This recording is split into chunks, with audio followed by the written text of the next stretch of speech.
25,000 people showed up to work one morning. Their badges didn't work. Not one of them had received a phone call. 3 days earlier, the board had approved $20 million in bonuses for the executives who ran the company into the ground. This is the story of how one weekend, one phone call that was never answered, and one word brought the global economy to the edge of permanent collapse, and how the man responsible still has every dollar. The man who caused all of this had been building to this moment for 14 years. His name was Richard Fuld. His employees called him the gorilla, not affectionately. He ruled through fear. He ruled through results. For a long time, those two things looked the same. By the 2007, Lehman Brothers was the fourth largest investment bank on Wall Street. It had survived the Civil War, the Great Depression, the 1980s junk bond collapse that destroyed competitors, 164 years of American history.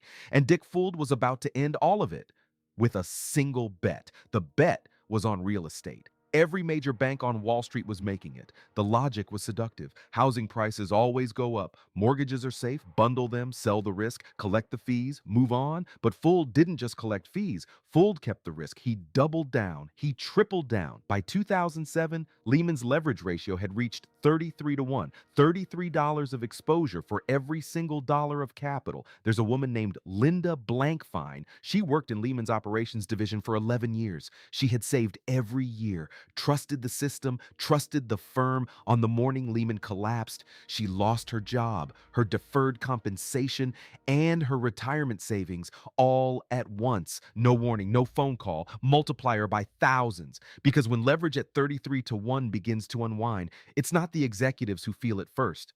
But what was happening inside Lehman's books, what Fuld knew and nobody else was supposed to, was something far worse than a bad bet. The warnings came early, and they came from inside. Mike Gelbind was Lehman's global head of fixed income. In 2007, he walked into Fuld's office and told him directly the housing market was overleveraged. The real estate bet was going to collapse. Fuld pushed him out. Alex Kirk raised the same concerns, also sidelined. Fuld surrounded himself with people who agreed with the trade. The dissenters were removed from the equation. Then he needed a public face.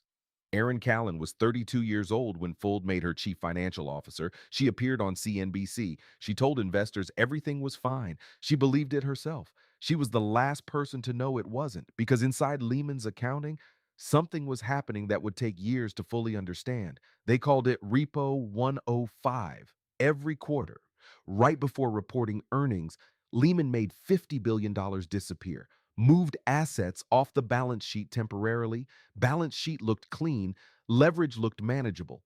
Investors felt safe. Then the quarter closed. The 50 billion came back. According to the Bankruptcy Examiner's 2010 report, this happened repeatedly, systematically, with full knowledge of senior management. Ernst and Young, Lehman's auditors, signed off every single time. The New York Federal Reserve had an examiner embedded at Lehman. He saw the Repo 105 transactions. He reported upward. Nothing happened. And what happened the following weekend was something that nobody in that building, nobody on Wall Street, nobody in Washington was fully prepared for. September 12th, 2008, a Friday. Treasury Secretary Hank Paulson called every major Wall Street CEO to the New York Federal Reserve Building. The message was direct: no federal money. If Lehman survives, the private sector saves it. Two buyers were in play: Bank of America and Barclays. Bank of America walked out Saturday. They chose Merrill Lynch instead. That left Barclays. Barclays was willing. Barclays had a deal, but UK regulations required shareholder approval. That process took days. Lehman didn't have days. The UK's Financial Services Authority declined to expedite. Their chief told Paulson directly Britain was not prepared to import America's financial problems. That was it. That was the number. Sunday night, September 14th, Lehman Brothers began preparing its bankruptcy filing. Some employees were still at their desks, working, not knowing. The next morning, $613 billion in liabilities, the largest bankruptcy in American history by a distance. Here is what the public didn't understand that Monday morning. The collapse of Lehman didn't just destroy a bank, it froze the entire global financial system overnight. The Reserve Primary Fund, considered one of the safest investments in finance, broke the buck, fell below $1 per share. For the first time in history, General Electric couldn't make payroll for 72 hours. Not because GE was broke, because the credit markets had frozen completely overnight. Ben Bernanke told Congress later of the 13 most important financial institutions in America, 12 were at risk of failure that week. 12. The global economy came within 72 hours of complete permanent collapse. Most people have absolutely no idea how close it got. And here's the detail that changes everything you just heard.